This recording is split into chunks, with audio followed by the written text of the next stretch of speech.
El caso que les venimos a presentar es sobre la CEPAL y es una estrategia prospectiva enfocada hacia la economía.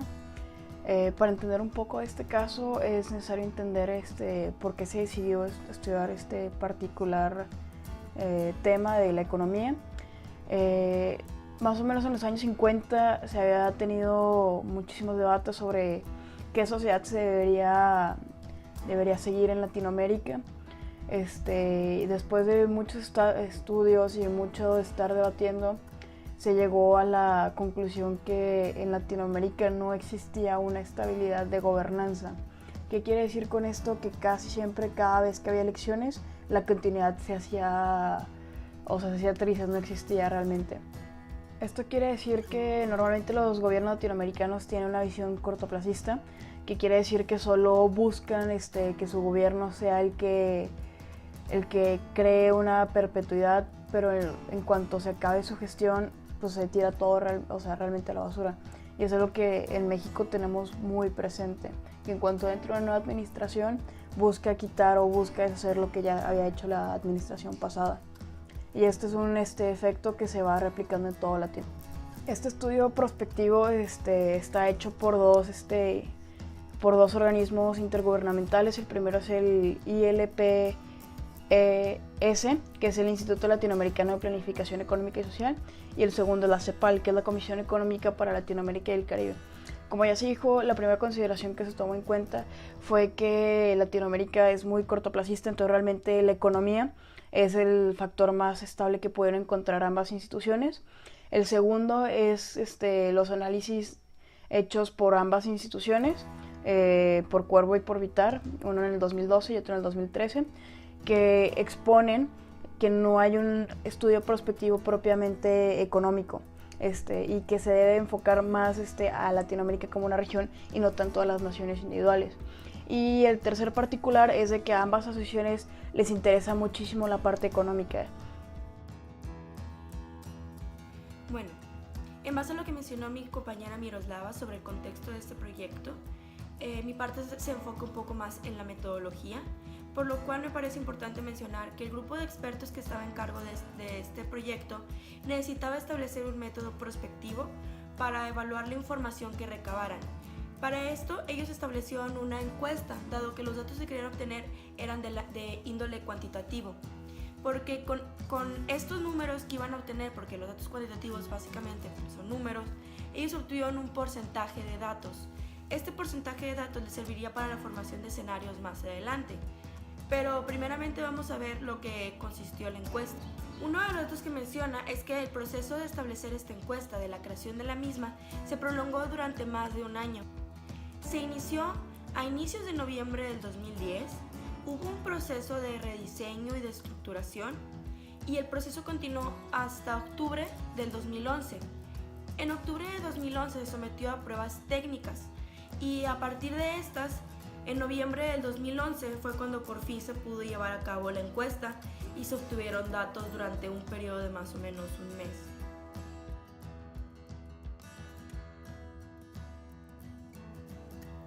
Ante esta encuesta se recibieron 165 respuestas de las 325 encuestas que se establecieron, lo que es el equivalente al 60% de las respuestas.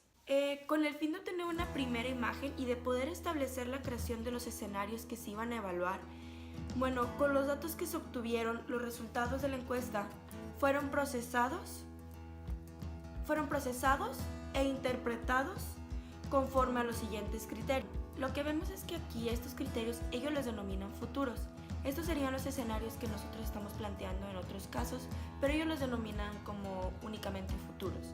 El primero que se menciona es el futuro probable y está determinado por la opción que fue elegida por la mayoría de los encuestados.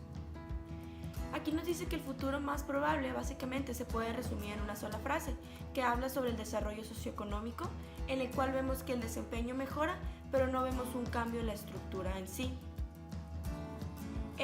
Dentro de la encuesta se realizaron preguntas sobre diferentes temas, por ejemplo, de desarrollo socioeconómico, cuestiones laborales, el desempeño de los jóvenes dentro del ámbito laboral, el desaparecimiento de la pobreza, entre otros temas en cuestiones de la igualdad social.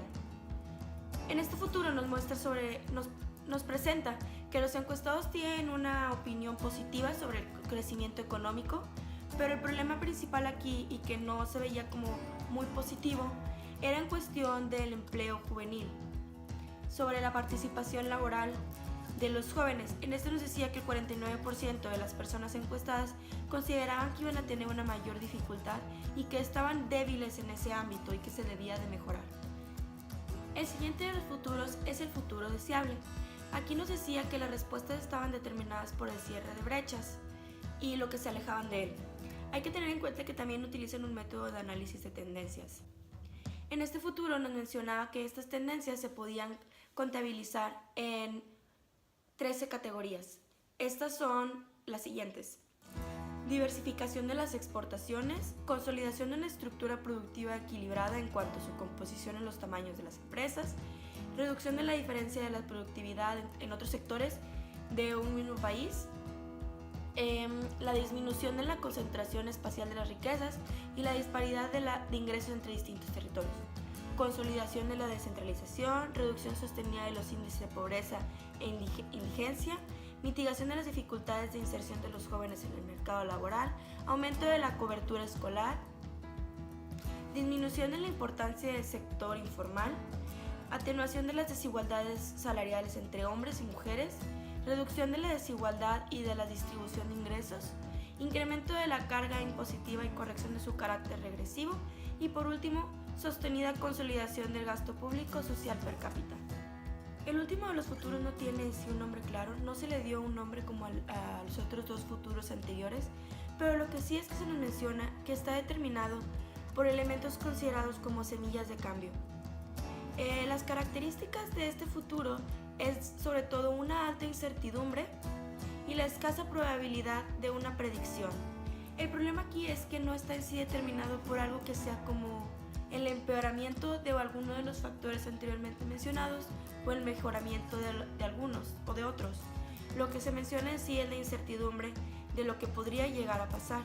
Esto es porque los encuestados presentan una mayor incertidumbre ante las respuestas y ante la encuesta en sí, y nos dice que no hay una manera de comprender en sí la respuesta de los encuestados porque ellos mismos no tienen una idea muy clara de lo que se presenta en el futuro. Bueno, como reflexión final, los resultados de las encuestas sobre el clima de la igualdad por la ILPES son particularmente reveladores e indican los elementos en los que convendría centrar las actividades futuras.